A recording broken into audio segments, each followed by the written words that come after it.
Y este episodio de Archipiélago Histórico es patrocinado por Tabaco La Altura, confeccionando puros 100% puertorriqueños. Oye, y si hay 2 o 3 gatos haciendo eso es mucho, así que esto es verdaderamente un producto único. Tabaco La Altura confecciona, como mencioné, puros 100% puertorriqueños con hojas de tabaco sembradas en las montañas de Puerto Rico, en Lares específicamente. Así que cuando te estés fumando ese puro, vas a probar, vas a sentir a Borinquen. Yo recomiendo Tabaco La Altura, soy un cliente y me gusta muchísimo los diferentes tabacos que la persona detrás de Tabaco La Altura, Juan Irizarry, tiene como opciones. Específicamente me gusta mucho el Sofi, que no va a estar disponible hasta febrero del año que viene. Así de bueno es. Para más información sobre Tabaco La Altura, visita Tabaco La Altura en Facebook o @Tabaco La Altura en Instagram. Ten en consideración también que el consumo del tabaco debe ser uno responsable y que tome en consideración la salud. Muchísimas gracias, Tabaco La Altura, orgulloso patrocinador del Archipiélago Histórico.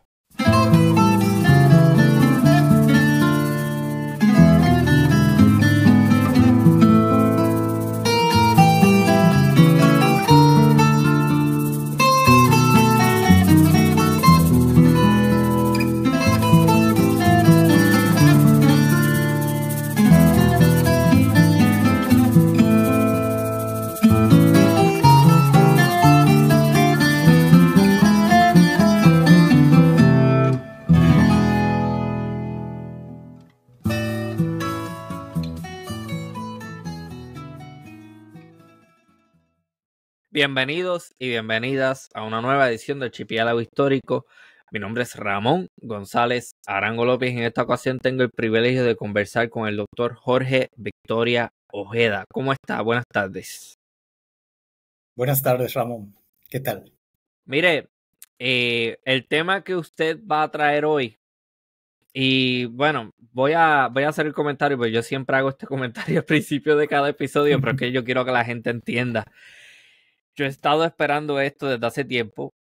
Y la gente que de mi audiencia, yo me imagino que muchos se van a estar riendo, pues yo siempre digo eso al principio de cada conversación, es que realmente yo soy un fiebrudo de la historia y a mí estos temas me encantan. Y el tema que usted va a traer hoy es un tema que a mí me fascina un montón. Y el tema es Tropas Auxiliares Negras, Santo Domingo y Yucatán. A modo de preámbulo, ¿no? Háblenos un poco de usted para las personas de mi audiencia que no están familiarizadas con su trabajo. ¿Quién es el doctor Jorge Victoria Ojeda? Mira, yo soy investigador de la Universidad Autónoma de Yucatán. Tengo, pues bueno, más de 20 años trabajando estudios sobre la población africana y afrodescendiente en el Caribe y en el sureste de México.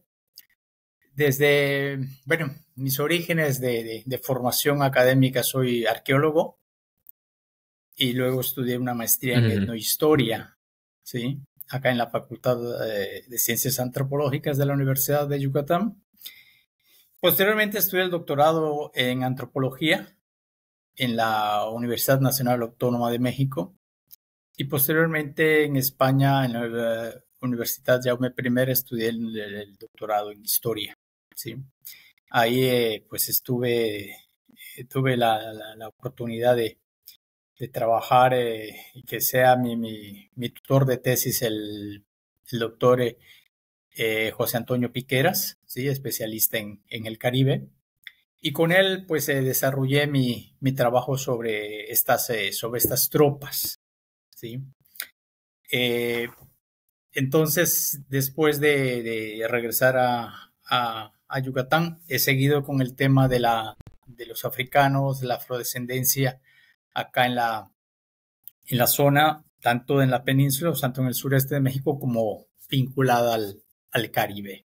Entonces, podemos decir que la cuestión de la afrodescendencia, compaginada con otros trabajos que tengo de piratería, arquitectura militar, son, pues bueno, son los temas que más he abordado. Definitivamente me interesa esos temas que menciona ahora mismo y aprovecho desde ahora que me gustaría extenderle la invitación para otros episodios abordando esas diferentes temáticas porque a mí me encanta la historia militar. Entonces cuando usted me dice a mí la arquitectura militar, historia militar, yo naturalmente voy a estar interesado en eso. De hecho, la arquitectura también es otro de mis intereses y es uno de las disciplinas que yo traigo consistentemente a este programa, Archipiélago Histórico. La gente de la audiencia sabe que he traído arquitectos y arquitectas en varias ocasiones al programa. Así que todo esto es bien importante que se divulgue, es bien importante difundir este tipo de información y que salga de la academia, ¿no? Que salga de los libros Claro. y que salga de los aulas y que llegue a la gente, al público general, que eso es importante, que se beneficie de estas cosas que gran utilidad tiene, contrario a lo que se piensa, que gran utilidad tiene este tipo de cosas. Mire, a modo de preámbulo, ¿no? Y para ir encaminando de forma clara a dónde vamos con la conversación, hablemos un poquito de la Revolución Francesa en el sentido de que, ¿verdad? A grandes rasgos, algo general por encima, porque ahí es donde empieza la investigación que tiene que ver con las tropas auxiliares negras. Ahí es donde comienza su participación, ¿no? Háblanos un poco de eso, por favor.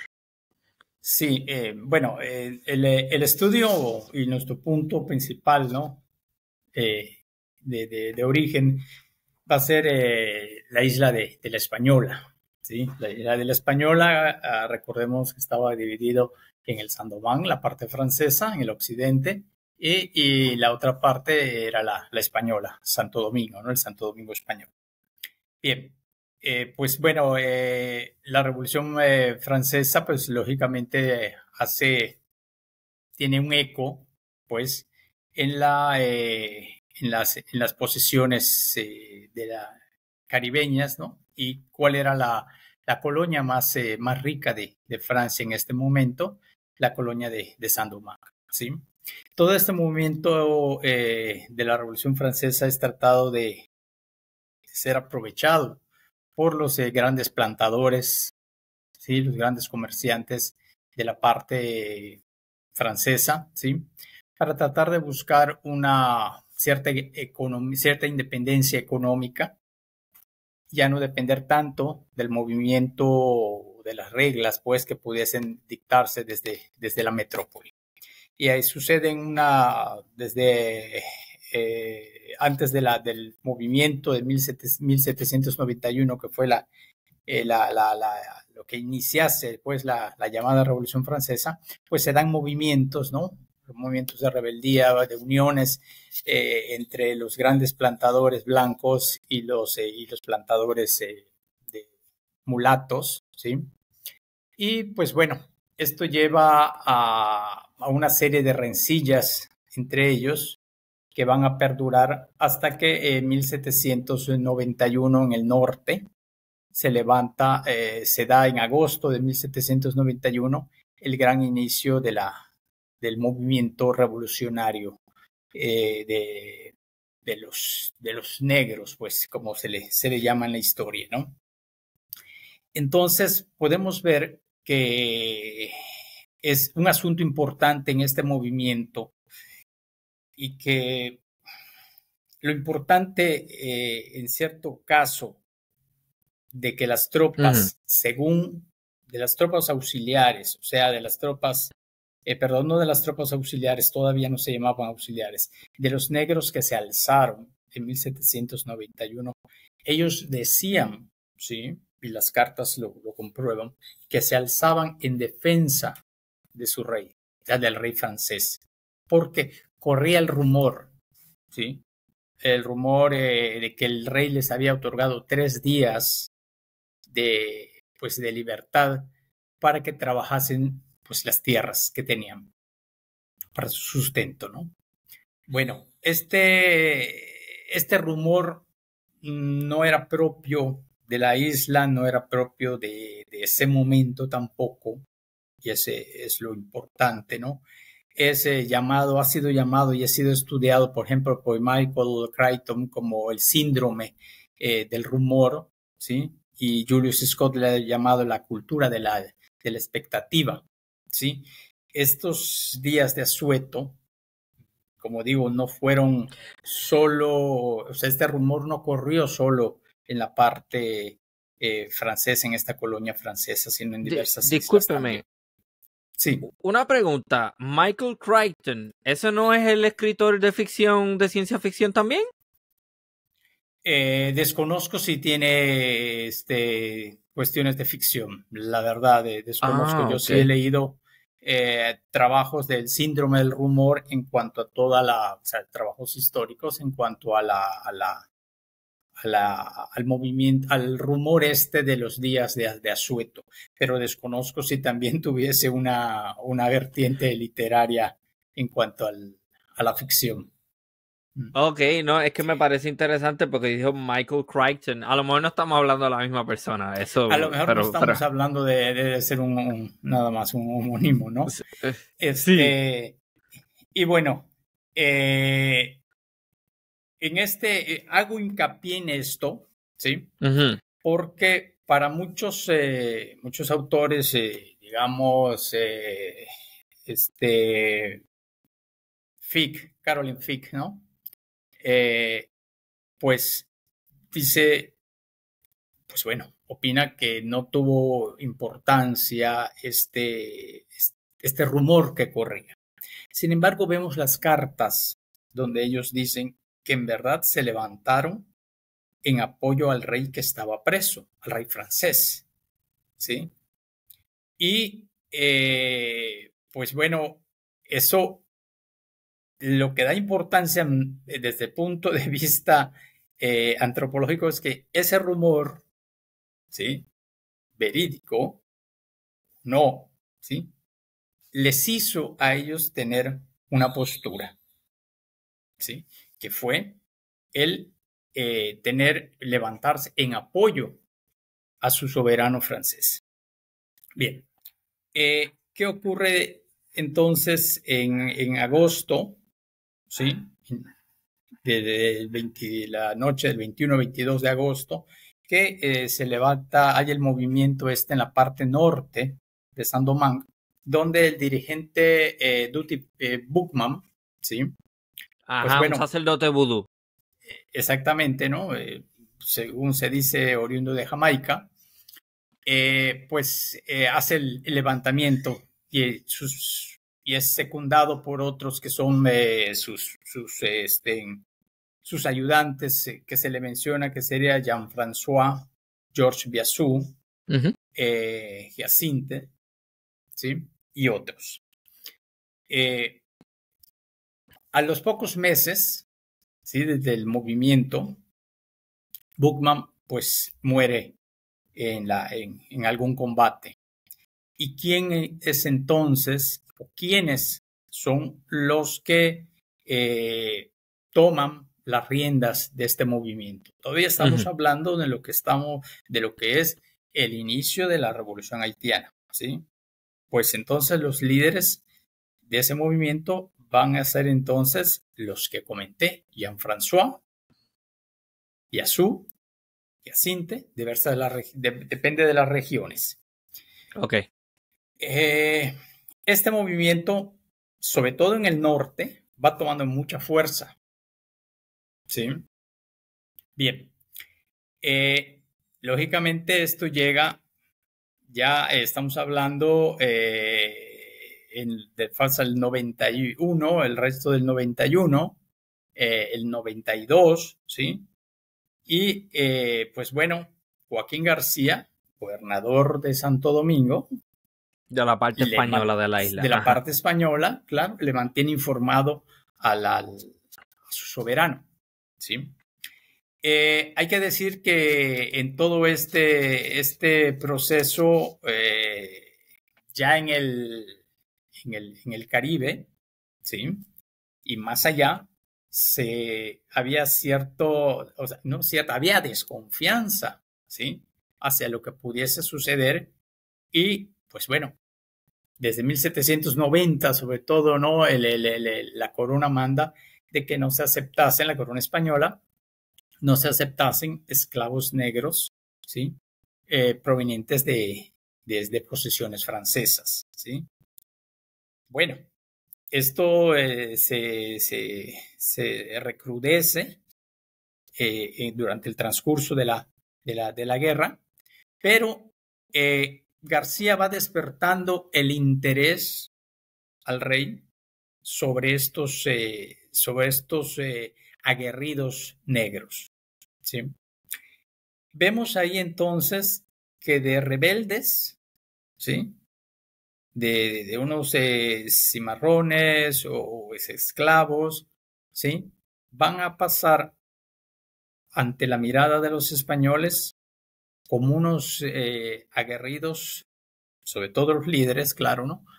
Aguerridos negros que a pesar de su procedencia eran conocedores o llegaron a dominar las artes de la guerra, ¿sí? Porque tenían ya bastante controlada la parte norte. Esto, como te digo, Ramón, despertó en el soberano, pues bueno, el interés por tratar de recuperar la parte de la isla, ¿sí? Sería la parte occidental de la isla, pues que se había perdido en manos de los franceses desde el siglo pasado. Oriental, el oeste. Perdón, del oeste. Sí. Pues le manda a García una real orden donde le instruye a ganar para el bando español a los líderes, bajo las promesas de libertad, excepciones, goces y prerrogativas. Ok, ¿Sí? me gustaría hacer una pausa aquí para las personas que a lo mejor están, porque a mí me gustaría que todo el mundo esté a la par, ¿verdad? Y este podcast va dirigido a personas que no necesariamente tienen conocimientos en historia. Básicamente vamos a establecer una línea. La Revolución Francesa supone el quiebre de unas relaciones, vamos a decir, económicas y de la nobleza. Para no complicar la cosa, voy a obviar la parte que tiene que ver con el capitalismo y todo esto Claro. el antiguo régimen. No vamos a tocar eso ahora. Básicamente, para propósito de este podcast, la Revolución Francesa significa un quiebre cuyas consecuencias se sufren y se sienten, lógicamente, en sus posesiones de ultramar, en el Caribe y en otras partes del mundo. ¿Qué sucede? En la isla de Santo Domingo, que es Saint-Domingue, la zona oeste, que hoy en día es Haití, y en Santo Domingo, que hoy en día es la República Dominicana en el este, eso es una isla completa. Para ese entonces, la parte oeste estaba dominada por Francia y la parte este estaba dominada por España.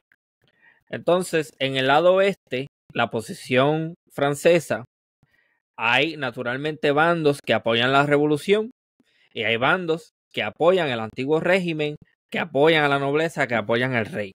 Y lo que sucede es que, por lo que usted me está diciendo, los esclavos son fieles al rey, contrario a, ¿verdad?, los intereses de lo que es la revolución. Eso es lo que yo estoy entendiendo por lo que me está diciendo. Y se Sí. alzan en armas. Entonces veo, ajá. Sí, estamos hablando de, por eso hice hincapié en este rumor. Sí. Sí, porque, pues bueno, sí se ha escrito de un levantamiento, sobre un levantamiento de una idea generalizada de libertad, sí, pero guiándome por esta numerosa documentación generada por ellos, donde hablan de que se levantan en armas en apoyo a los 3 días, ¿sí? Es lo que yo me estoy haciendo hincapié de eso, de ese sentir, ¿sí? Que falso, tal vez el rumor, ellos aprovechan su existencia, ¿no? Para, pues, levantarse, al menos escribir que se levantaban en armas por esa situación. ¿Sí? Indudablemente, como mencioné, hay autoras que no, pues, Caroline Fick, ¿no? Me viene a la mente ahora, dice, no existe este rumor. Cierto es que, bueno, insisto, tal vez no fue verdadero, o vamos a suponer que no. El valor que yo trato de subrayar es que las misivas dicen que lo hicieron por esto inexistente. Entonces también tiene un cierto valor el hecho que ellos escribiesen que se levantaron por ello, aunque sea inexistente. El pretexto está. ¿Sí? Esto no quiere decir que todos los negros hayan, o sea, todos los alzados hayan seguido esta opinión. Las misivas, ¿sí?, consultadas señalan esto. Las misivas son los de los cabecillas que ya te mencioné, Jean-François, sobre todo Jean-François y Georges Biassou. Ok, entonces el lado español, que es el lado este de la isla de la Española, o Santo Domingo, ve esta debilidad del Imperio francés y ve la debilidad que se está notando en el lado oeste de la isla y ve que hay una ruptura entre la población negra esclava y los terratenientes y los intereses comerciales franceses en la isla. Y dicen, vamos a aprovechar esta coyuntura para ver cómo podemos utilizar a esas tropas de negros para nuestro beneficio y obtener la totalidad del territorio de la isla de la Española. Eso es lo que está pasando ahora mismo. Exactamente, exactamente. Y por eso es que el 22 de febrero, fechado en 22 de febrero de 1793, ¿sí?, la Real Orden enviada a García era ganarse la actitud de estos líderes, a los cuales, repito, se les prometió libertad, excepciones, goces y prerrogativas. ¿Sí? Hay que hacer hincapié en que esta orden de 1793 no va a pasar desapercibida en el resto de la historia de estos grupos. ¿Sí? Y de allá su capacidad de agencia ante las autoridades de los diferentes lugares a donde fueron enviados. ¿Sí? Bueno, retrocediendo a eso, pues García le manda la invitación a los líderes y pues bueno, después de un tiempo de consideración, deciden pasarse al bando español. ¿Sí? Ok, me gustaría hacerle esta pregunta, ¿verdad? Y no sé si eso haya sido una cuestión de parte de su investigación. Si el pretexto fue vamos a ayudar al rey, ¿cómo es que se les hizo tan fácil entonces pasarse al bando español y apoyar a un rey que no era el francés? No sé cuánto sepa de esa parte, no sé si eso fue cuestión de pregunta de su investigación, pero a mí me parece un poco irónico que digamos, nos vamos a alzar para apoyar al rey de Francia, pero venga después el lado de español, sí, te vamos a dar esta serie de beneficios, te vamos a dar esta libertad incondicional y tú nos apoyas y le juras lealtad al rey de España. Sí, ellos en primera instancia piden ayuda a García. Ok. ¿Sí? Y le dicen, ojo, que se levantaron para apoyar a su rey. ¿Sí? Pero solicitan a su cohermano de España algunos bastimentos para poder seguir su lucha. ¿Sí? Entonces, las misivas denotan que estos negros tenían un conocimiento de que el rey francés era pariente del soberano hispano. ¿Sí? Ok. Bien. Entonces, en cuanto a tu pregunta, ellos sí, pues bueno, como tenían esa noticia, también saben de la noticia de que el rey pues había sido ya sentenciado a muerte. ¿Sí? ¿Sí? Y ahí entonces hay otra parte importante de análisis de este grupo de gente. Porque si se alzan, como tú bien dices, en apoyo a su rey o en apoyo de una libertad generalizada, ¿sí? Sí.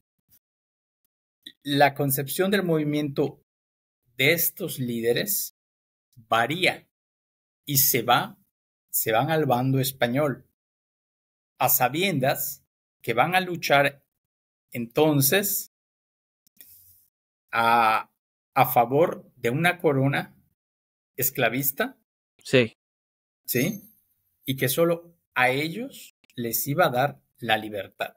Ya no estamos hablando de una libertad generalizada, ¿sí? Estamos hablando de una libertad particular o del grupo de que se pasase.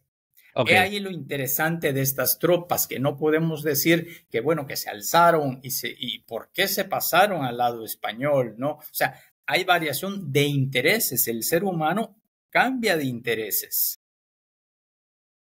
¿sí? Bien, entonces, estas tropas, pues bueno, se pasan al bando español y son denominadas tropas auxiliares de Carlos IV. ¿Qué pasa entonces? Toda la parte norte que ya había controlado estos rebeldes, pues pasa ya a ser controlada por España, digamos, ¿no? Por la parte española de la isla. Y pues todo sigue muy bien hasta que después de la llegada de las comisiones francesas, ¿sí? Pues bueno, Toussaint Louverture, no, todavía no tenía lo de Louverture, Toussaint, que se había pasado también, formaba parte de las tropas auxiliares, ¿sí? Estas tropas, según las cuentas, ¿no? que se tienen, en el 94 eran más de 6.500 individuos, ¿sí? Y Toussaint, después que la Comisión Francesa decide, pues bueno, a los negros que se pasen del bando de Francia, ¿no? Pues bueno, recibirían la libertad. Pues muchos de ellos regresan encabezados por Toussaint. Los documentos dicen miles, ¿sí? Y de ahí comienza la debacle de Jean-François y la Ok. debacle de España.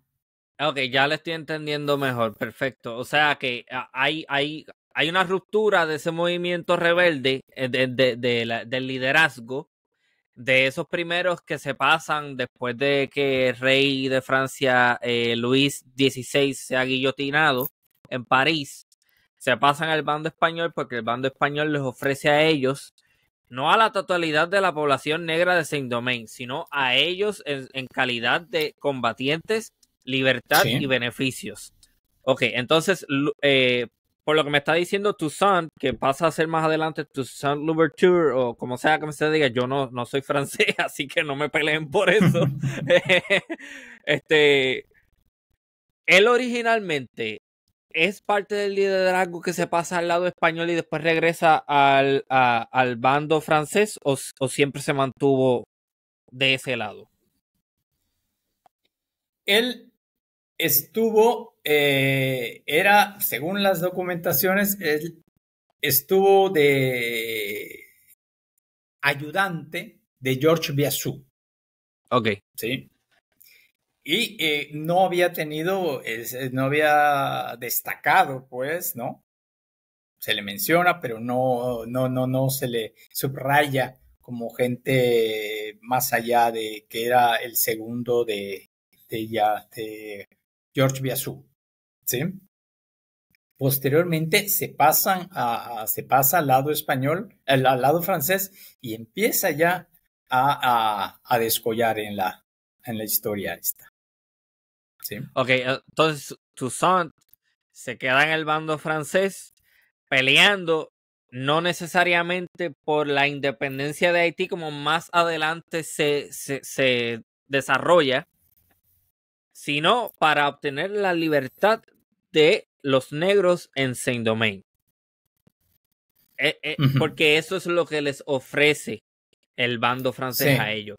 Pelea con nosotros para que contra los españoles nos quedamos con Saint-Domingue, ellos se quedan allá, y entonces ustedes, la totalidad de los esclavos, obtienen su libertad. Eso es lo que está pasando ahí. Eso es lo que pasa, mientras en el bando, pues bueno, los que se quedan, George Biassou y Jean-François, que huelga decir, desde que se pasan al bando español, pues bueno, ya sus nombres son mencionados ya en castellano. Eso es Juan Francisco y Jorge Biassou, ¿no? ¿Sí? Pues bien. Bueno, que estos sujetos, pues bueno, también se les hace toda una serie de reconocimientos, ¿sí? Por parte de España. Se les da medallas, se mandan traer de España medallas de oro y de plata con el Real Busto para entregarle a los cabecillas de las tropas auxiliares, ¿sí? De oro, pues bueno, fueron para Juan Francisco, para George Biassou y para Jorge Biassou, Jacinte. Posteriormente, la documentación nos indica cómo se va gestando en la mente de los españoles, de las autoridades, ¿no? Un engrandecimiento de los hechos y de las personas, o sea, de las tropas, de los cabecillas de las tropas auxiliares. Entonces, lo interesante vemos que de alzados, ¿sí? Que se les empieza a conocer destacadas hazañas, ¿sí? Ya en el bando español son unos magníficos militares, ¿sí? Unos negros ensalzados por autoridades civiles, religiosas y militares. El mismo arzobispo Portillo menciona que gracias a Dios y a Jean-François, ¿sí? Pues ve pronto que la totalidad de la isla va a ser de nuevo española, ¿sí? Y estos sujetos, pues bueno, posteriormente, con el correr del tiempo y el paso de los miles de gente, de seguidores con Toussaint al bando español, pues como mencioné, va a comenzar la debacle, ¿no? Que termina pues en 1795, ¿sí? Con la pérdida del conflicto armado por parte de España. ¿Sí? O sea que, como decimos en Puerto Rico, no sé si ustedes en México también tienen ese refrán, se quedaron sin la soga y sin la cabra. Exactamente. O sea, ni con el lado español pudieron retener. Perdieron la totalidad de la isla y los franceses ganaron toda la isla de Santo Domingo. Exactamente, sí, sí. Bien, nos preguntamos entonces, bueno, ¿qué pasa con las tropas auxiliares? ¿Sí? Estamos hablando de que García bueno, Francia en el tratado le menciona a España, pues bueno, que los negros militares tienen que salir a los militares, los negros a los que les ha reconocido grados militares. Y ojo, que es también súper importante, los mismos españoles decían, bueno, vamos a darles medallas, vamos a reconocerles los títulos militares que ellos decían tener, ¿sí? Pero eso se deshace con la facilidad que se les da, ¿sí? Pero ojo, ellos, los otros, el bando negro, no lo olvidó, ¿sí? Y ahí es el punto importante también, junto con la promesa de 1793, ¿sí? Bien, García, al saber que tiene que evacuar a los negros, ¿sí? Pues bueno, sí decide preguntarle al soberano, pues, ¿qué va a hacer? ¿Sí? Con ellos. Y el soberano, pues bueno, le responde que los deje en la isla. ¿Sí? El soberano parece que no tenía intenciones de respetarle las promesas. Sin embargo, las distancias, ¿sí? Corrieron a favor de la postura de García, que le escribe al gobernador Luis de las Casas de Cuba, diciéndole que, pues bueno, hay ciertas promesas ya hechas y él considera que se deben mandar a La Habana. Uh-huh. Claro, cuando Luis de las Casas lee esto, pues me echó un grito al cielo, ¿no? Negativo. ¿Cómo voy a aceptar en esta isla esclavista a miles de negros, ¿sí? Que han alcanzado la libertad a través de las armas?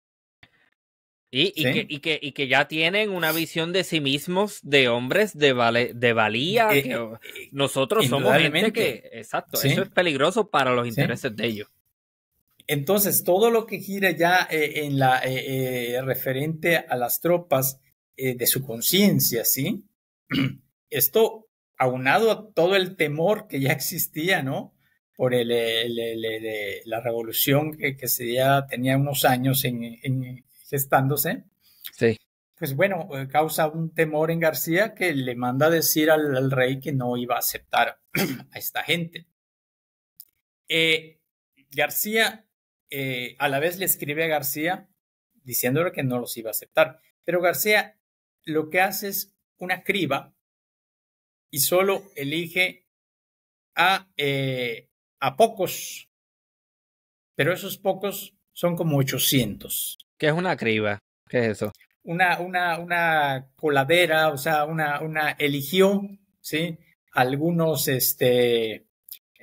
no a todos, o sea, no iba a mandar a Cuba a los miles, ¿sí? Sino hace una selección, ¿sí? Y pues solo manda a los líderes y sus familias, ¿sí? Que en general, pues son números más, números menos, unos 800, ¿sí? Y se los envía a García, ¿sí? García, lógicamente, ya con el problema en la bahía, no los deja bajar, ¿sí? Y están en un puerto, en un sitio que se llama Casablanca, y pues mientras se discute qué hacer con estos negros, ¿no? Se reúne con autoridades de la Marina y bueno, y deciden que lo mejor es dividirlas, o sea, dividir las tropas. Sí, porque son menos peligrosas así, desde ¿sí?, su perspectiva. Sí, indudablemente ahí hay otros problemas, ¿no? Porque ¿a dónde mandarlos? Porque, pues bueno, todo el Caribe ya tenía conocimiento de lo que sucedía en Sandomanca, ¿no? Nadie quería contagiarse de ese rumor, ¿sí? Digo, ni de ese rumor ni de ese hecho, ¿sí? Y además, esta salida de auxiliares no fue la primera, ¿sí? O sea, no de los auxiliares, sino lo que quiero dar a entender es que desde 1791, Sí. ¿sí? Tanto la parte española, tanto francesa como la parte española, a los capturados, ¿sí? ¿Qué buscaban hacer? Deshacerse de ellos, ¿sí? Entonces vemos que en 1791, por ahí de noviembre, los franceses mandan una embarcación con prisioneros, ¿sí? Negros, a las tierras, se mencionan las tierras de la Nueva España, y van a recalar a Cayo Inglés, frente a las costas de lo que es el establecimiento británico de Wallis, ¿sí? Ok, lo que pasa más adelante es el Belice. Sí, pero al callo donde cayeron, donde arribaron, no era posesión, o sea, no posesión, no se le había dado a los británicos en préstamo, ¿no? Sino en el último tratado no se incluía y era parte de, pues bueno, de la provincia de Yucatán.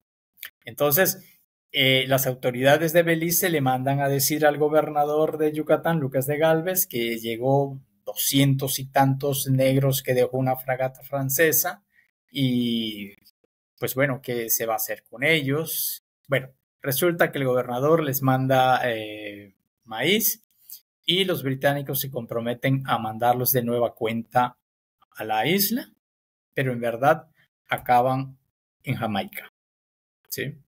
Ahora, estas tropas, al parecer no venían, o sea, estos negros, ¿sí? Capturados no venían a Yucatán, sino fue una nave que se desvió porque las restantes llegaron a Venezuela, ¿sí? Y estamos hablando del 1791-92 y tenemos que en el 93 también se reportan capturas de negros en el sur de Cuba, ¿sí? Sacados de la española.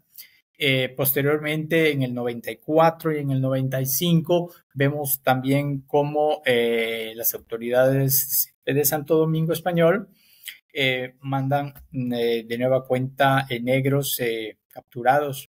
Y ojo, dice, para su venta, de nueva cuenta a Venezuela, y también un grupo lo mandan a Puerto Rico, ¿sí? Entonces, pues bueno, vemos que la expulsión de estas tropas auxiliares no fue la primera que se dio, sino que ambos bandos veían en su desesperación el enviar a otros lados, ¿sí? Esta gente, ¿sí? O sea, Capturada. por lo que estoy entendiendo, lo que me está diciendo es que antes de que comenzara esa guerra y la Revolución Francesa y todo este revolú, como decimos, cada vez que los franceses identificaban porciones de esclavos que se alzaban en armas, lo que hacían era que les daban combate, los capturaban y después los sacaban del territorio y trataban de a toda costa vendérselo a otra persona, porque esta gente ya tiene en la mente esta idea de la libertad y todo ese tipo de cosas, ¿no? Del 91 para adelante, 1791 para adelante, ¿sí? Ahora, ¿qué podemos pensar de la salida de esta gente, ¿no? Del lado francés, pues no sé, ¿no? Y del lado español, pues bueno, se podían otras posesiones, digamos, contagiar de ese movimiento, ¿no? No se ponían a pensar en eso. Yo me tenía que deshacer de este problema, ¿sí? Bien, entonces, volviendo a nuestra historia, ya situamos a las tropas, ya las extropas auxiliares, ¿sí? En La Habana, ¿sí?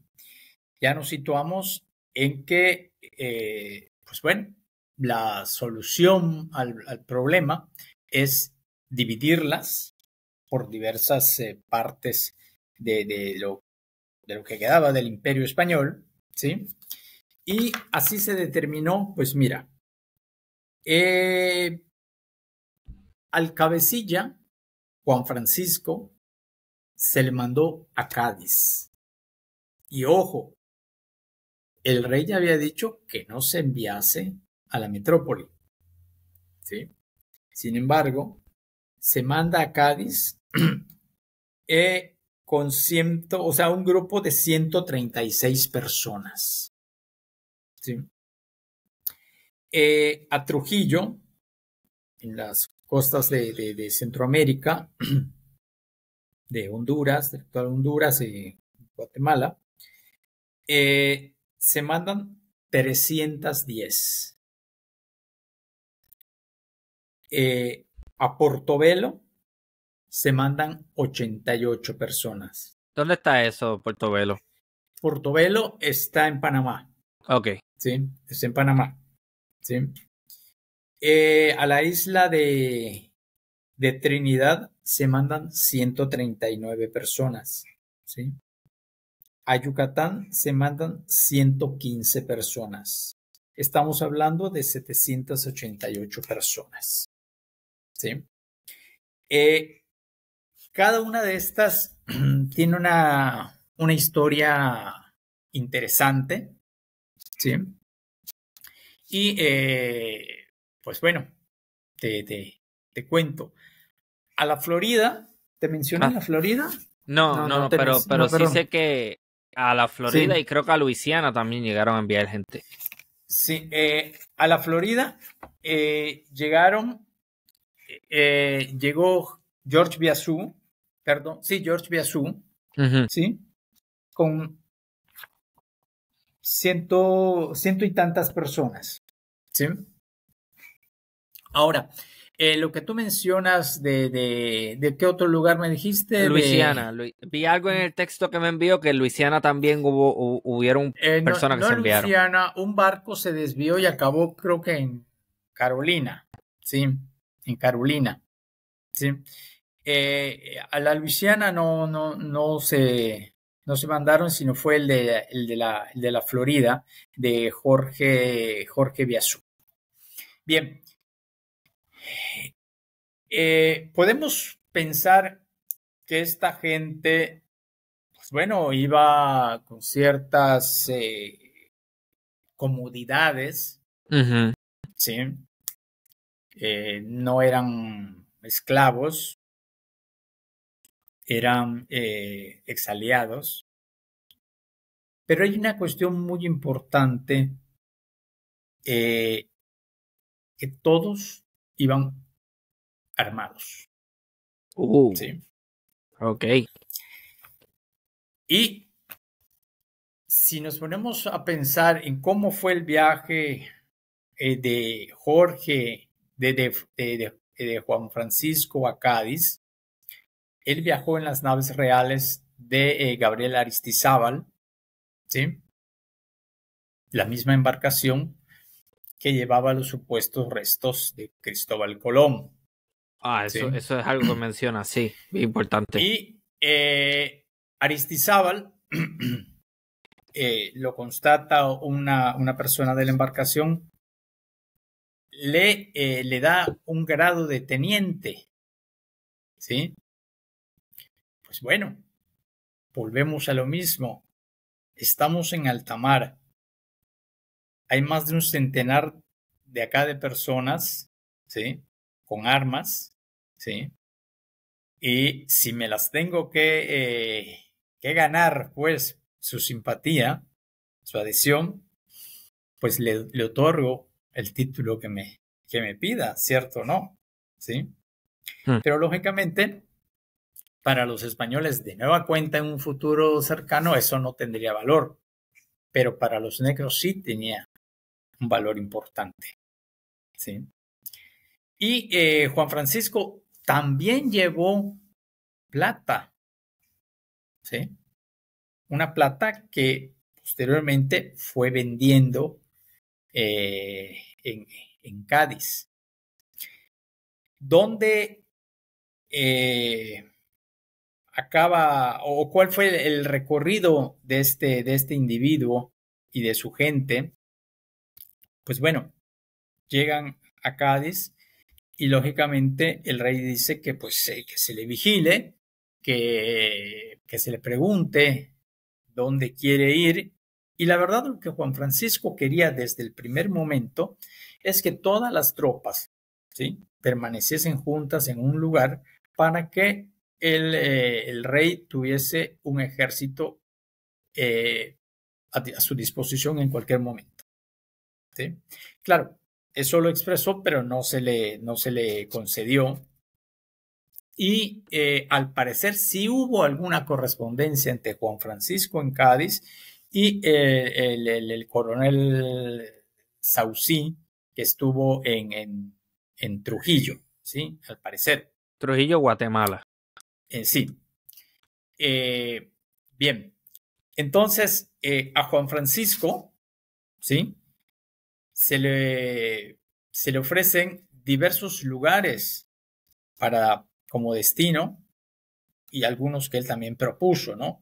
Pues bueno, si no es en Cádiz, que sea en Jerez de la Frontera, ¿sí? Las autoridades, él pidió ir a Madrid para conocer al rey, ¿sí? Lógicamente que el rey le contestó, pues bueno, no es posible. Imagínense un negro de esas características, entonces, con esos antecedentes en la corte de Madrid, ¿no? Y para los españoles era deshacerse de él, mandarlo a Ceuta, mandarlo de nuevo a América, mandarlo incluso hasta la Patagonia. Bien. Otra cosa importante de estos grupos es que tenían un salario asignado, ¿sí? En todos los lugares donde fueron, lo que pedían es la aceptación y el cumplimiento de las promesas de 1793.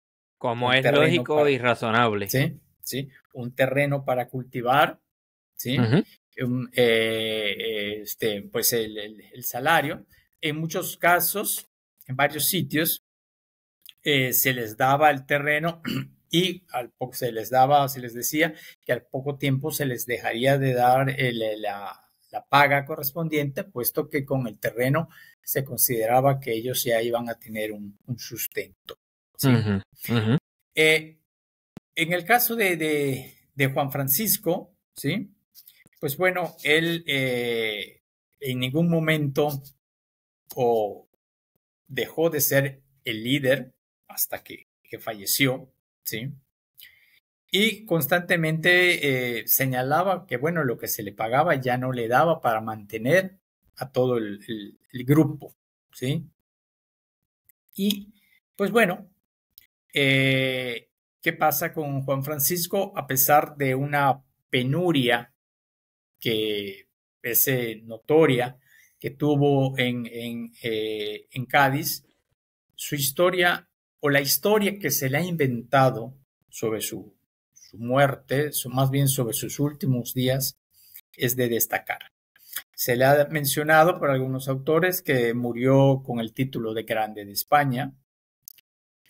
Otros autores dicen que murió en Madrid rodeado de casi como un harén de mujeres blancas, ¿sí? Otros mencionan que murió como gobernador de Orán. Otros dicen que regresó a Haití, ¿sí? Y unos más mencionan que murió en la Costa de los Mosquitos. Sin embargo, nada de esto es verídico. Juan Francisco murió un mes de septiembre de 1805 en Cádiz, ¿sí? Y es enterrado en el cementerio de San Fernando, cementerio que ahorita, pues bueno, está siendo trabajado para un parque, y ahí estuvo enterrado Juan Francisco. ¿Cómo es eso del parque? Que literalmente están sacando todas las tumbas de ahí para hacer un parque. ¿Cómo es eso?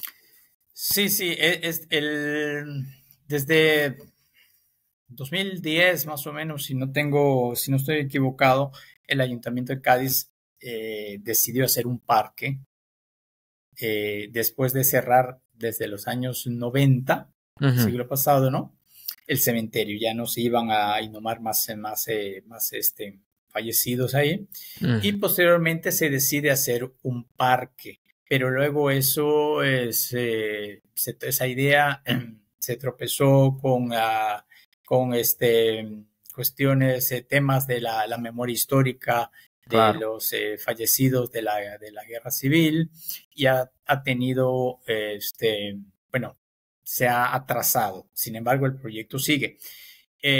Los vestigios de Jean-François, según a mí me dijeron en el 2010, el nicho donde estuvo Juan Francisco ya había sido destruido, y seguramente los vestigios, las usamentas, fueron depositadas en el cementerio, en la fosa común, ¿sí?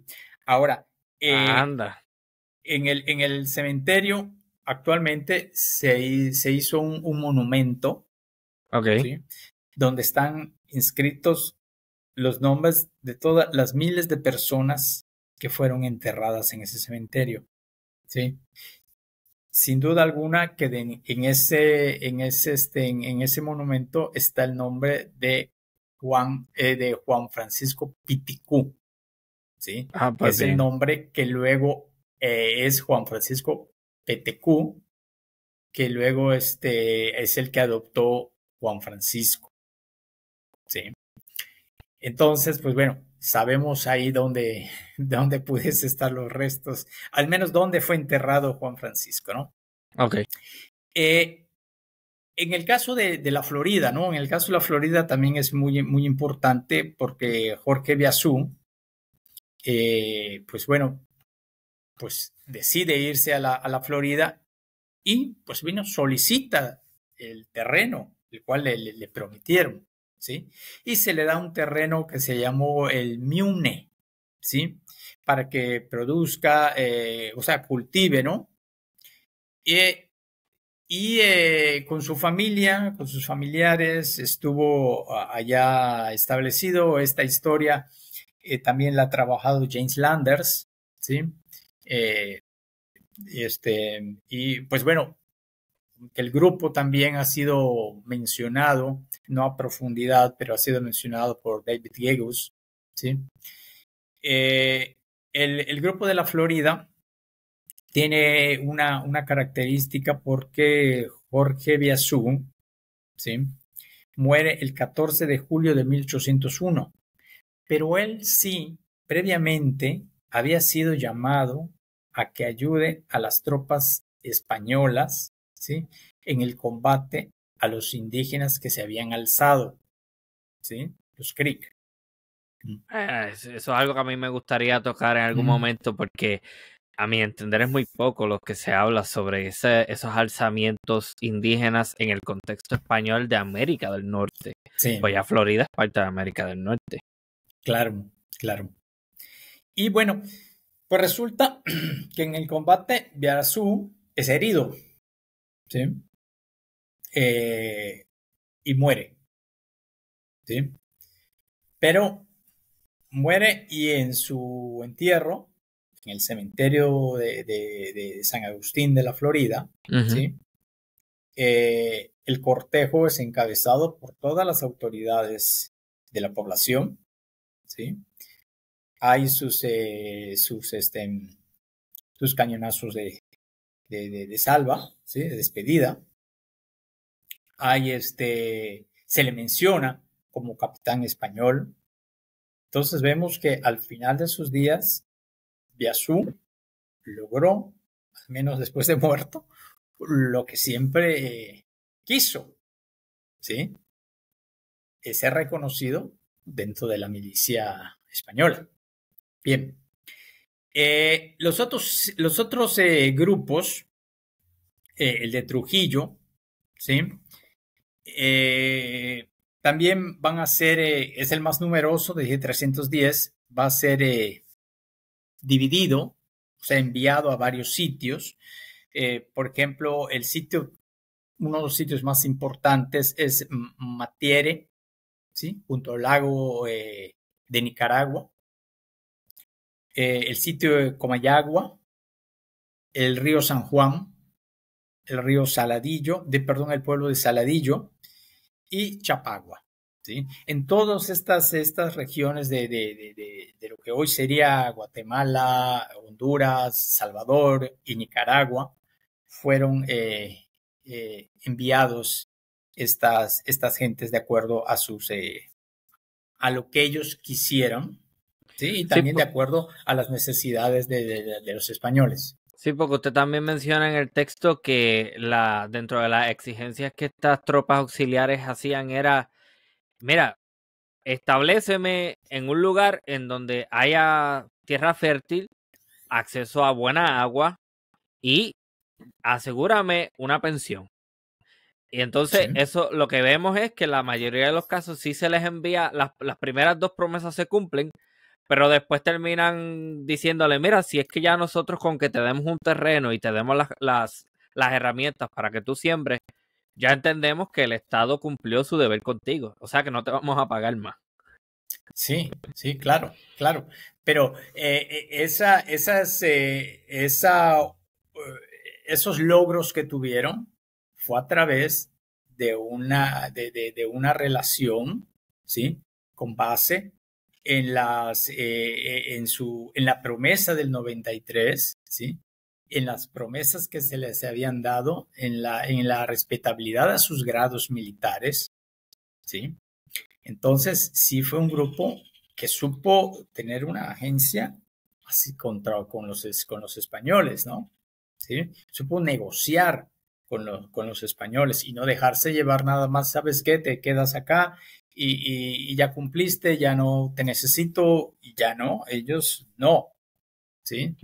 No, y el hecho de que hayan mantenido sus armas durante sus viajes en alta mar, eso a mí me dice que por lo menos en la mentalidad de ella había, bueno, si esta cosa se vira, de momento les podemos caer encima también y Sí, se pone fea la cosa de verdad si no respetan nuestras negociaciones. claro. Bueno, y entonces de Trujillo, pues ya vemos que por Centroamérica se fueron a Trujillo, incluso los de Trujillo en algún momento estuvieron a la mira pues no estuvieron a la mira, entraron al territorio que ya era México, Ujú. ¿sí? Cuando Morelos, José María Morelos, las tropas de Morelos, ¿no? Estaba por el valle de Oaxaca, ¿sí? Y ellos fueron a tratar de evitar que el movimiento insurgente avanzase sobre el territorio guatemalteco. ¿No? Entonces vemos que también tuvieron una incursión ahí en el proceso independentista de México, ¿no? Tuvieron algún papel menor, pero lo tuvieron. Bien, con los de Portobelo, los Portobelo fueron los menos, ¿no? Fueron 99.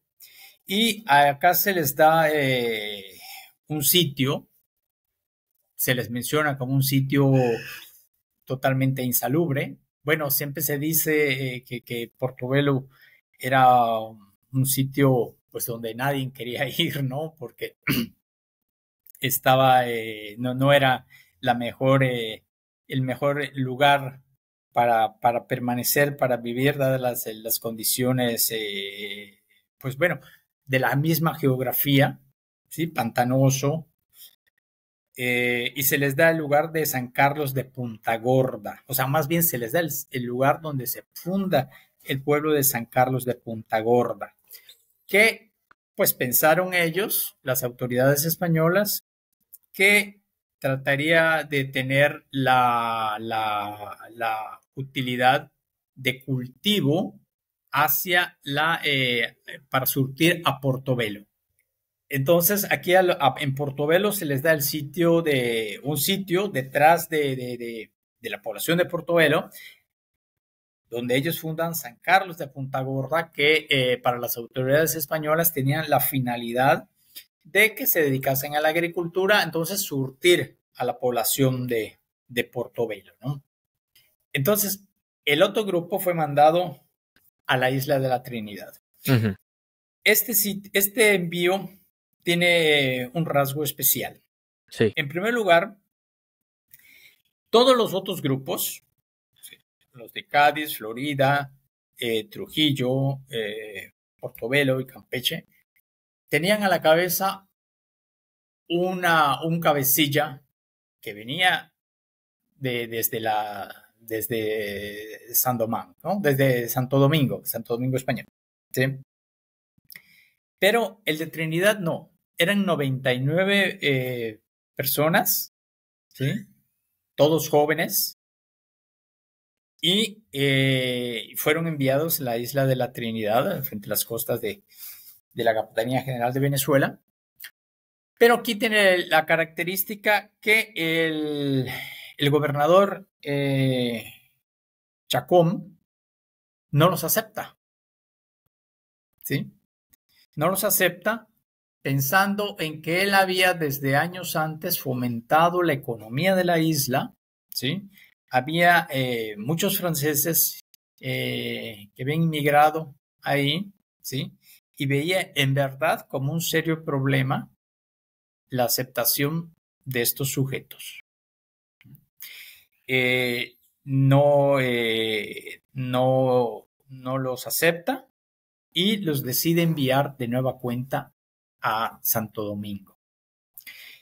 Mi información sobre el caso llega en que en Santo Domingo son remitidos, o sea, van a ser remitidos a Santo Domingo y se les dará a gente cristiana para su cuidado. Esto de que los negros de tal lado se les dé a gente cristiana para su cuidado es una frase bastante común en la documentación de diversas regiones, ¿no? Yo no creo que vayas a Trinidad y seas una gente piadosa y te vayas a elegir no sé, a una persona joven para que nada más la instruyas en la religión, ¿no? Pues lo más seguro es que algún uso más allá de ello, ¿no? Si es que no se vendieron de nueva cuenta, ¿sí? Ahí no puedo decir qué pasó con ellos, ¿no? Y pues bueno, llegamos al sitio, al punto que son enviados a Campeche, 115 negros de estas tropas que son enviados al puerto novohispano de San Francisco de Campeche y que pues el Campeche, gobernador, Yucatán. bueno, está en la península de Yucatán. En aquel momento formaba parte de la provincia de Yucatán, hoy parte del estado de Campeche, ¿sí?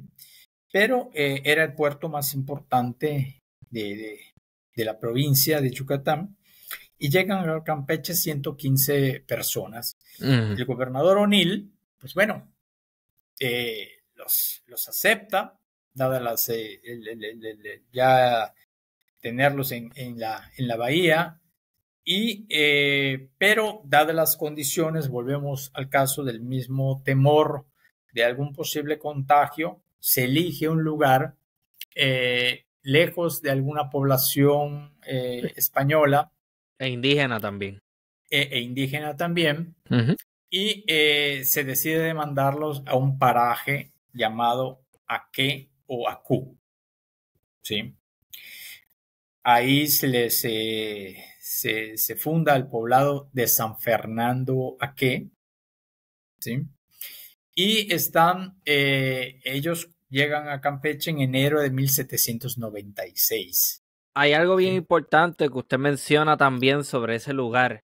En el texto en el que usted me envió menciona que en ese lugar se peleó una de las batallas más importantes de conquista de la región por parte del Imperio Español. Sí, en efecto, estando en la búsqueda de información sobre esto, el primer trabajo, bueno, huelga decir que el primer trabajo que hice sobre las tropas auxiliares fue un libro que se llama San Fernando Aque, microhistoria de una comunidad afrodescendiente en Yucatán. Entonces, pues ahí me topé con varios documentos que hablaba que los mandan al paraje Aquehuacú.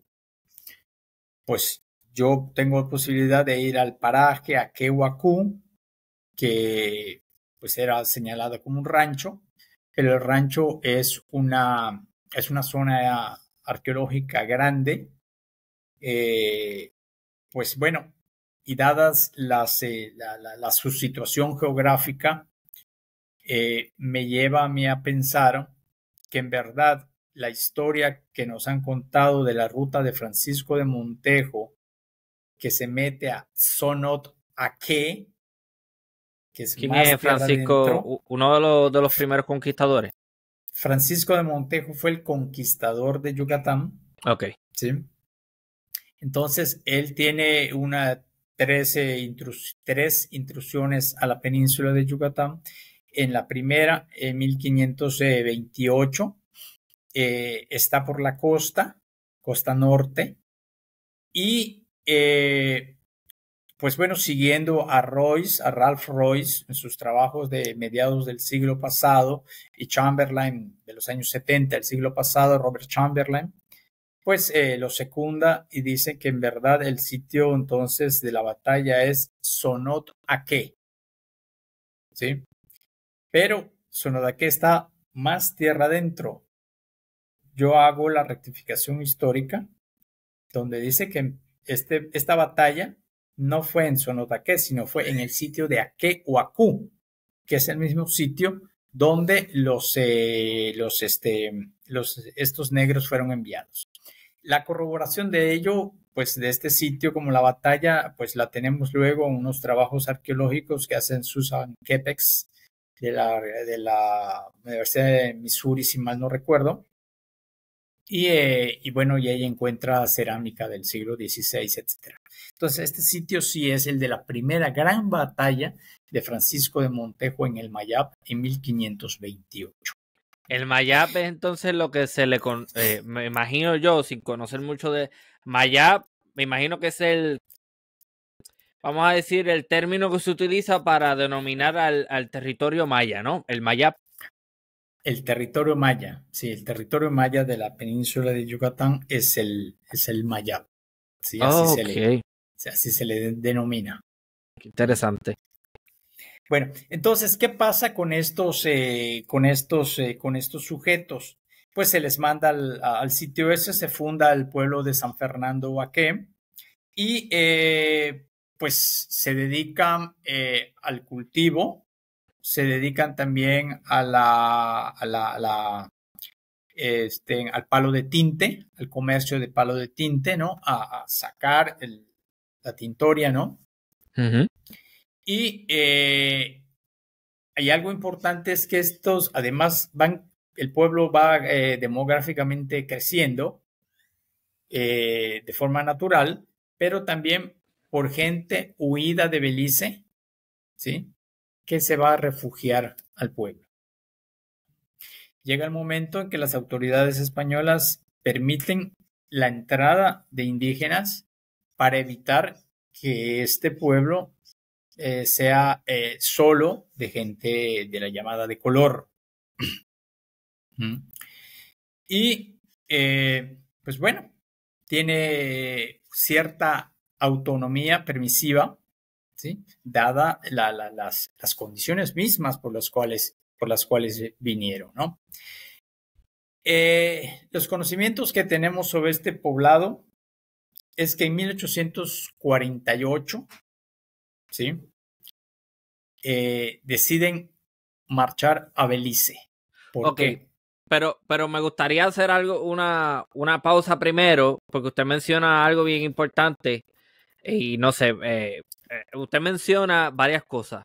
Número uno, se les deja construir una cárcel y lo dice ahí mismo bien específicamente que tiene 2 grilletes y un cepo.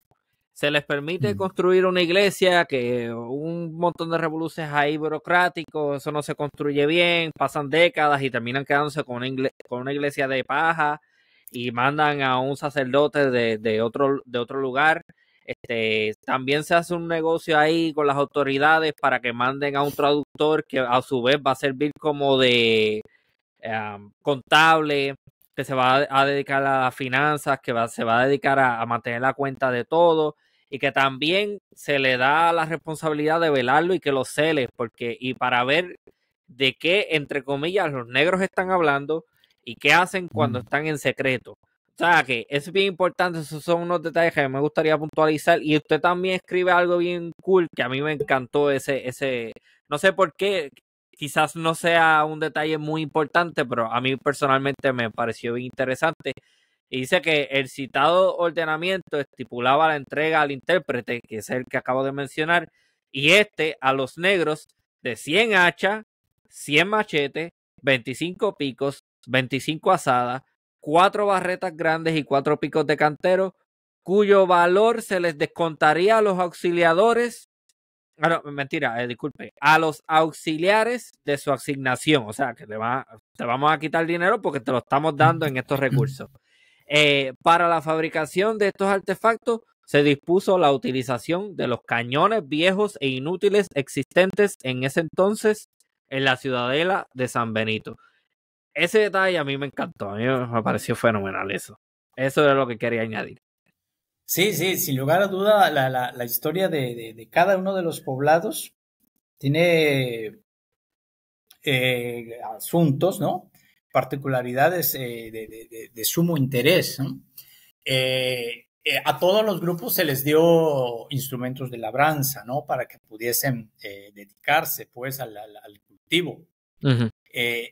Únicamente al que no encontré que se le dieron utensilios de labranza fueron a los de Cádiz. ¿Por qué? Porque ellos, pues bueno, no se les dio un terreno para tal fin.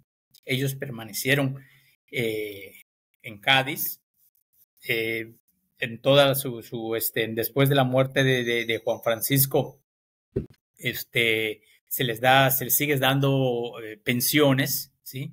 Pero no hubo un terreno por el cual cultivar como en el otro sitio, ¿no? Como en los demás sitios, quitando Trinidad, ¿no? En Campeche sí, como tú mencionas, se les da todas las facilidades. En Campeche tuvimos la oportunidad de tener más documentación, ¿no? Toda el listado de instrumentos para la labranza que iban a tener, cómo iba a ser la relación con el intérprete. Recordemos que esta gente, pues bueno, pues tal vez con el tiempo ya había aprendido algo de español, pero no para tener un diálogo fluido, ¿no? Tendría que ser en francés, cuando mucho, ¿no? Y el intérprete sería ahí. Lógicamente también pues se les tenía que instruir en la fe católica, ¿no? Y se hizo los cimientos de una capilla ahí, pero también si mal no recuerdo, el dinero de la iglesia, de la construcción, ¿no? Pues bueno, el intérprete un día desapareció con los recursos económicos, ¿no? Y bueno. Eso es bien importante, y disculpe la interrupción, porque eso nos da a entender la corrupción no es algo latinoamericano, gente. Esto es algo que ya, eso lo hacen todas las culturas en todos los tiempos. Y Indudablemente. eso no es algo, eso no es un fenómeno latinoamericano. Los españoles del Nuevo Mundo, como se les llamaba, los de las Américas, muchas veces estos oficiales de la ley y el orden realmente lo que hacían era que, pues, déjame cogerme un par de chavitos para aquí, como decimos nosotros en Puerto Rico, el dinero. Y eso fue lo que pasó ahí también. O sea que eso es bien importante puntualizarlo también. Sí, sí. Bien, entonces,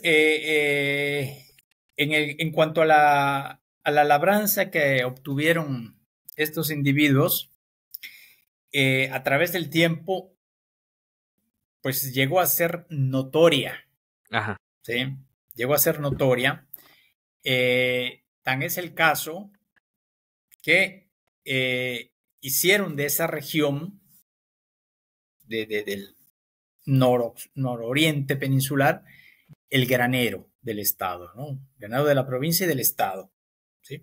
Claro, esto no quiere decir que los mayas no cultivaban la tierra, ¿no? Pues tal vez en la misma dinámica de cómo lo hacen los mayas y ellos, pues bueno, tendrían otra dinámica, pues pudieron lograr unas cosechas más productivas, ¿no?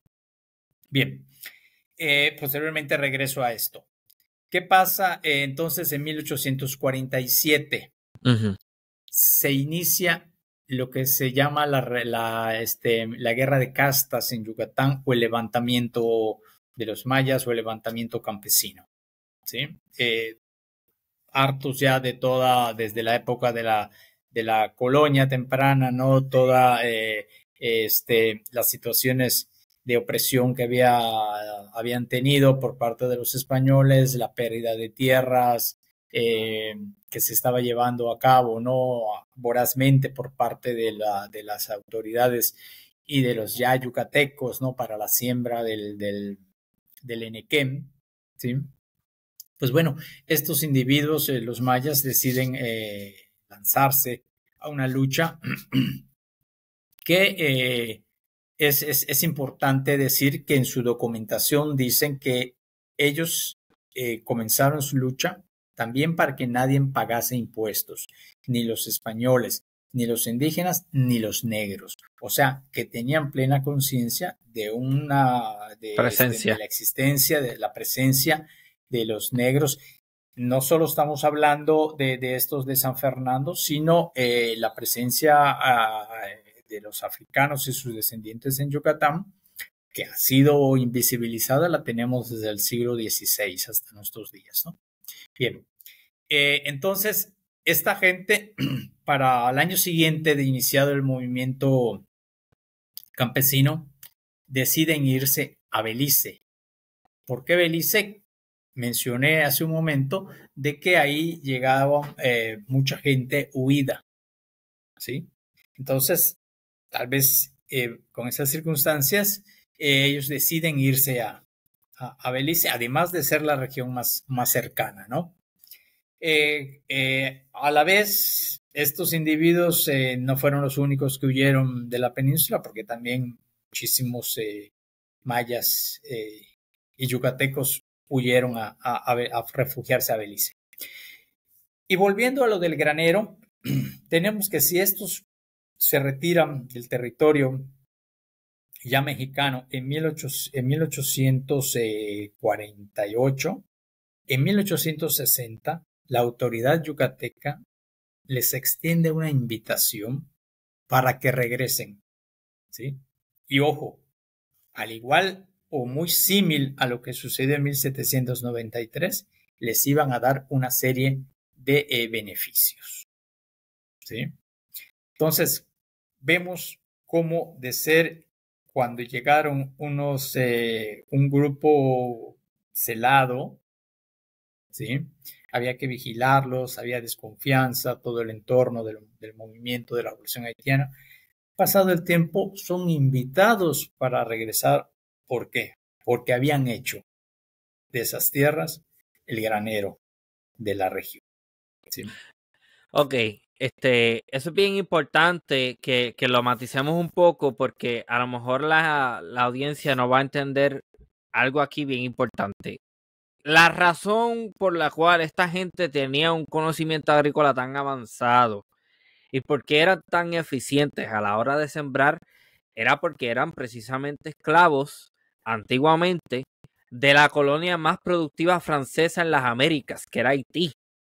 Haití producía una cantidad de diferentes cultivos, pero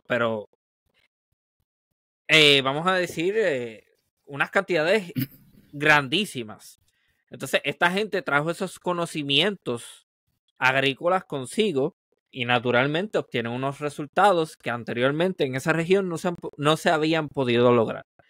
Por eso es que esta gente sabe tanto de agricultura, porque antiguamente eran esclavos de la colonia más explotada y más exitosa en términos económicos del Caribe y de los franceses en el Caribe.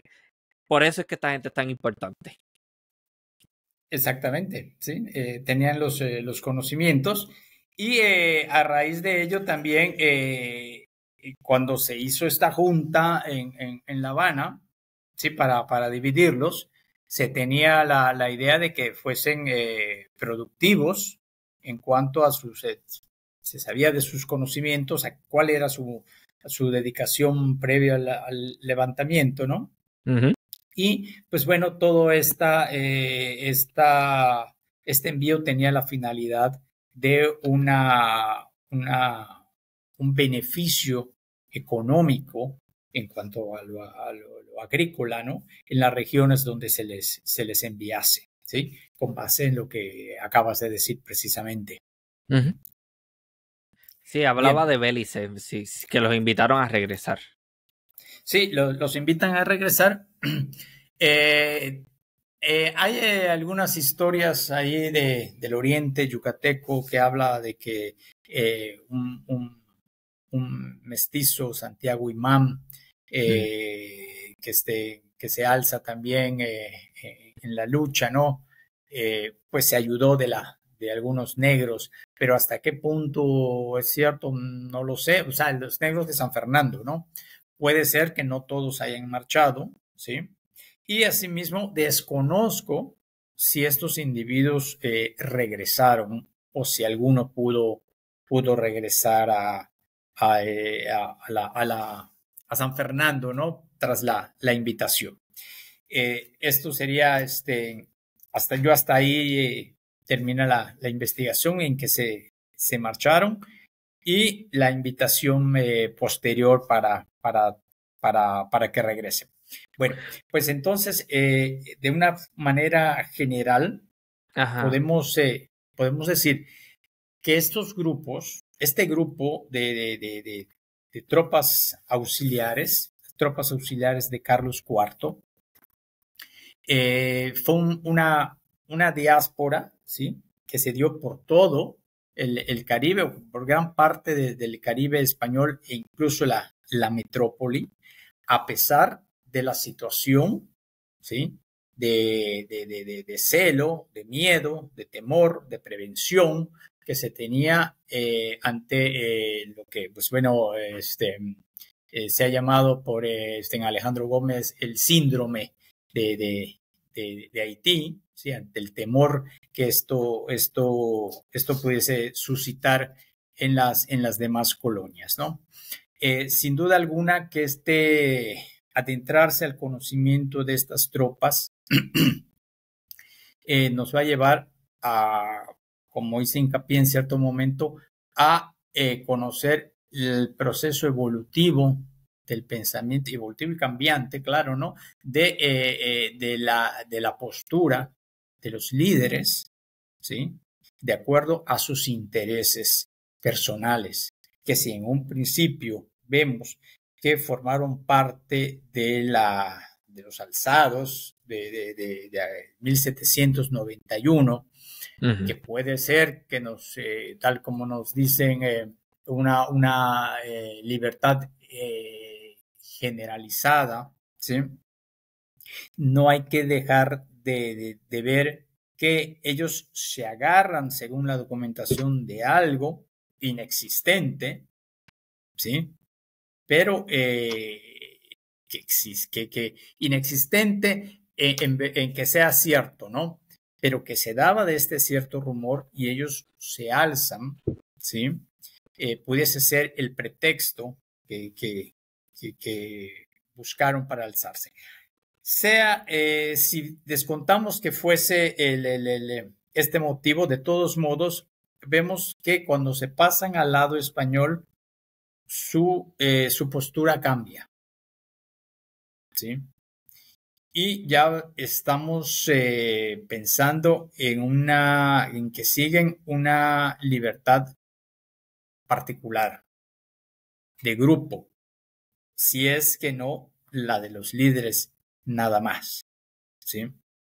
Vemos asimismo que posteriormente van a ser un grupo que va a tener la capacidad de agencia. Todos los sitios donde se les envía, va a tener la capacidad de negociar con las autoridades españolas, ¿sí? Y lograr hasta cierto punto lo prometido en 1793, ¿sí? Porque ellos nunca dejaron de exigir la respetabilidad a esos ofrecimientos del soberano, ¿sí? Asimismo, vemos que en el caso de los líderes, ¿sí? Digamos de Juan Francisco y de Jorge Biazú, dos carreras diferentes, porque si vemos que en todo el contexto del desarrollo del conflicto y de su permanencia bajo el bando español en la isla, ¿sí? En la isla de la Española, ¿no? Juan Francisco es el líder, ¿sí? Es aquel que se respeta, que es el más respetado por las autoridades españolas, ¿sí? Al final de sus días, pues no tiene una situación de reconocimiento como sí lo logra Jorge Biazú, ¿sí? Por la situación en que acontece su muerte, ¿sí? Llama la atención que si estas tropas, en fin, no están o no habían sido pues, estudiadas pormenorizadamente, sí muchos autores pues se lanzan a hablar de la muerte del líder de las tropas, ¿sí? Y resulta sumamente llamativo que ninguno de ellos diga que murió pobre, ¿sí? Juan Francisco murió siempre, bueno, nada más los que se menciona que murió en Haití sin decir su condición, o que murió en la costa de los Mosquitos sin decir su condición. Pero, pues que rodeado de riquezas, casi con un harem de mujeres blancas, ¿no? Nos está hablando de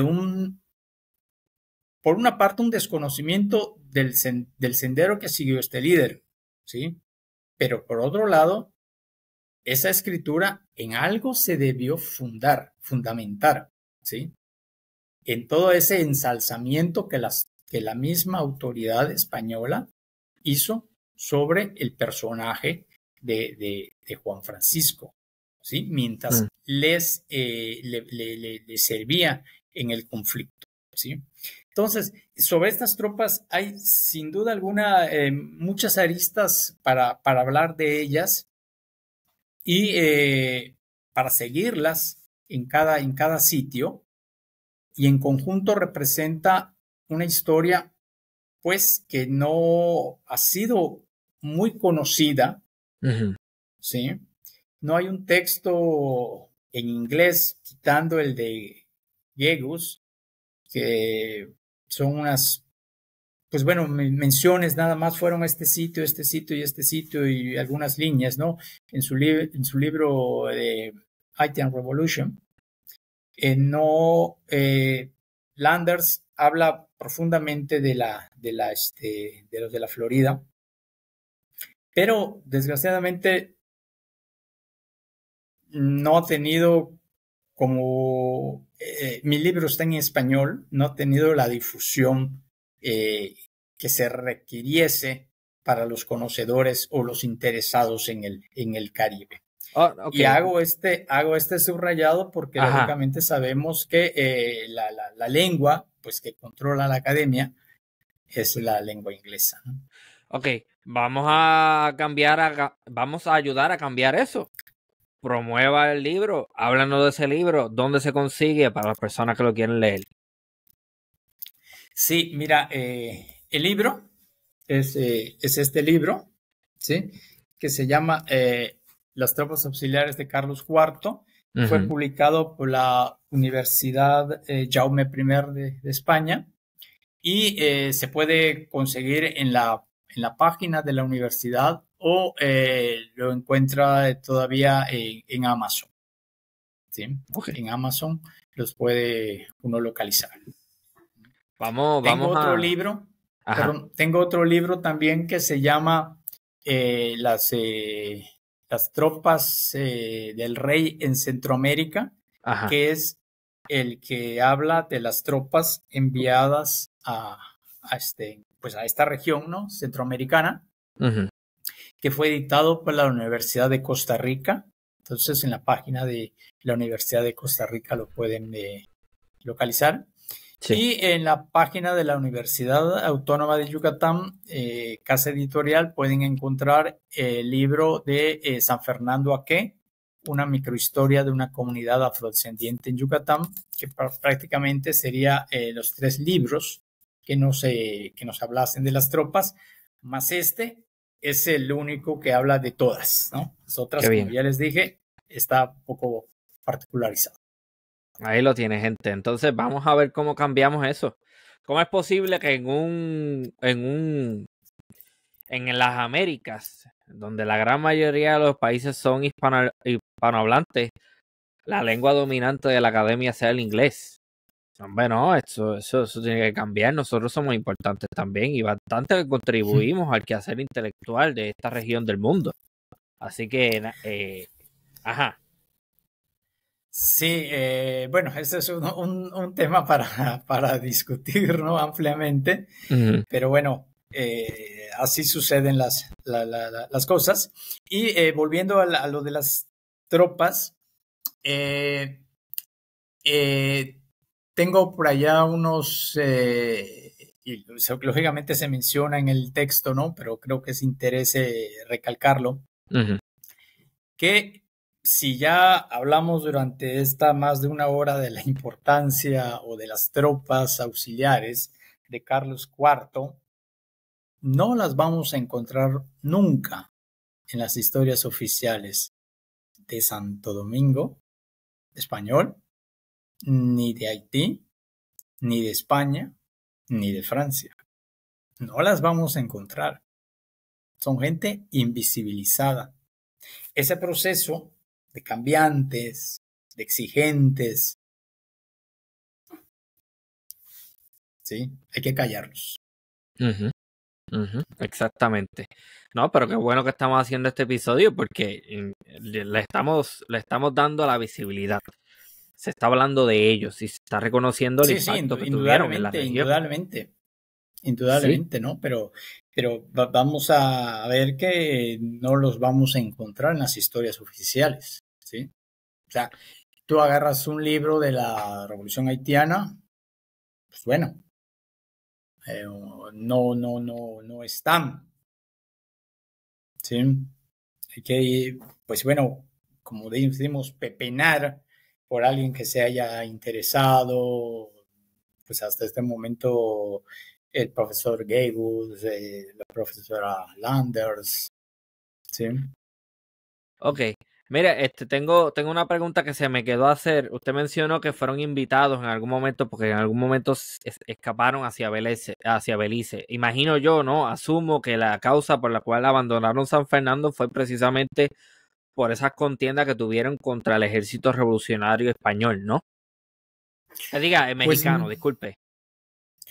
Pues mira, no, el ejército, pensemos,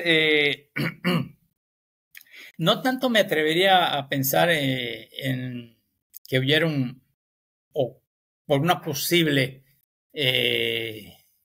amenaza, ¿no? del ejército, porque ya estaríamos hablando, si estamos de 1810, del México virreinal todavía, ¿no? Sí. A 1848, ¿no? Estamos hablando de otra postura del México independiente, ¿no? Yo me atrevería a pensar que no querían involucrarse. Estaban, pues, toda esta parte, esa parte de la península, ¿no? Y gran parte de la península de Yucatán quedó involucrada en el movimiento de los indígenas, ¿sí? Entonces, yo pensaría más bien que no quisieron ellos involucrarse y decidieron marchar a Belice, ¿sí? Así como lo hizo muchísimos yucatecos, sea mayas o mestizos, que huyeron a la región de Belice. Con los años posteriores, ellos o sus descendientes regresan, ¿no? Y eso es una cuestión muy interesante porque regresan ya con elementos de lo que podemos llamar cultura afro, ¿no? Interesante. Qué bien, eso sería una buena investigación de una tesis doctoral o algo fácilmente. Hay otra cosa, esto es un dato quizás no tiene mucha importancia, pero a mí me parece muy curioso. ¿De casualidad conoce de qué color era el uniforme que estas tropas auxiliares tenían? Mira, en este momento no lo recuerdo, pero sin lugar a dudas serían, pues siguiendo, yo creo que permíteme, blanco, rojo, en el de, no, ciencia cierta no lo recuerdo en este momento, ¿no? Pero sí sería, sí recuerdo que eran blanco con, ¿cómo se llama? Los elementos que van aquí. Yo eso no lo conozco. Sí. Pero sé de lo que está hablando. Sí. Blanco y rojo. Vamos a decirle hombrera, por decir algo. Hombrera, sí. Blanco y rojo. Blanco y rojo, ¿no? Claro que Juan Francisco, bueno, se ponía los uniformes con los cuales él se sentía que fue que se le dieron, ¿no? Entonces sí hay documentación que se le veía en Cádiz con su traje de capitán, ¿sí? O de almirante. En alguna ocasión, bueno, en este cruce con Gabriel de Aristizábal, se le dio la Cruz de Alcántara, ¿sí? La cintilla roja. Entonces, sí son elementos que para ellos, para los españoles, eran, como lo menciona en un texto, cuestiones de oropel, ¿sí? Que se deshacían con la facilidad que se les daba. Pero para los auxiliares, sea hasta cuando dejaron de ser ya auxiliares, ¿no? Ya eran ex auxiliares, tuvieron un valor considerable, ¿sí? Y que se los hicieron reconocer ahí donde iban.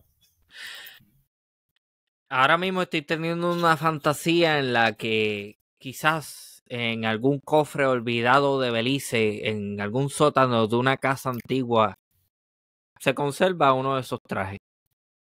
Pues mira, ahorita que lo mencionas, hace unos años en un congreso conocí un historiador del Salvador, Ajá. donde pues me contó que después de escuchar mi historia, Ajá. que él conoció en un poblado del Salvador un sujeto que decía tener un traje de su abuelo, que pertenecía a las tropas auxiliares. Claro, no me... Este historiador, pues, le habían dicho, sí, por otra persona, no se lo describió. O sea, es de este color, es así, es asado, ¿no? Dijo, sí, en mi casa tenemos tal cosa que era de mi pariente. Entonces, pues bueno, de seguro que sí, por allá estará perdido algún uniforme. Y con lo mismo nos podemos preguntar qué fue de las 12 medallas de oro y plata, ¿no? ¿Quién sabe por dónde andarán? Oh, esos son como misterios de la historia. Misterios de la historia, claro. Sí.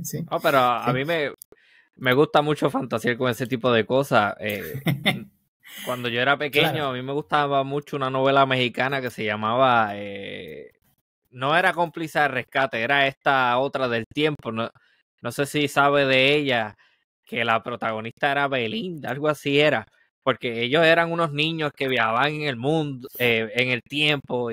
No, o sea, a mí siempre me ha gustado esta cuestión de la historia y me es fascinante imaginar que de nuevo en algún lugar este tipo de cosas se conserva y saber qué pasó con ella. Sí, siempre llama mucho la atención ese tipo de programas, ¿no? Porque, bueno, tal vez, no, tal vez sin lugar a duda no es el mismo por la diferencia de edades que tenemos, ¿no?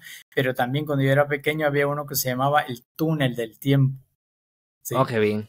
Donde estos sujetos, pues, por algún momento se perdían en la historia, ¿no? En la NASA, ¿no? En un laboratorio de la NASA. Y pues bueno, al tratar de regresarlos a ese momento, que sería de los años 60, pues bueno, aparecían que sí en Egipto, que se aparecían en Mesopotamia, aparecían en la Revolución Francesa, aparecían, no sé, en cualquier lado, ¿no? No se les podía traer nunca, sino eran historias cambiantes. Y bueno, pues quién sabe si eso también marcó a mí mi inclinación a la historia. Probablemente, muy probablemente. Bueno, doctor Jorge Victoria Ojeda, muchísimas gracias por haber participado del Archipiélago Histórico. Usted trae sin duda una perspectiva y una investigación necesaria, hasta cierto punto también única, a pesar de que veo que el texto que me envió también tiene una coautoría con otro académico. Pero ciertamente es un tema que no es muy tocado. Sí, el libro de San Fernando Aqué, sí, que fue el primero, sí lo hice con un colega historiador que es Jorge Canto Alcocer. ¿Sí? Qué bien, interesante. Bueno, gente, esto ha sido una nueva edición de Archipiélago Histórico. Nuevamente, muchísimas gracias, profesor doctor Jorge Victoria Ojeda. Hasta la próxima.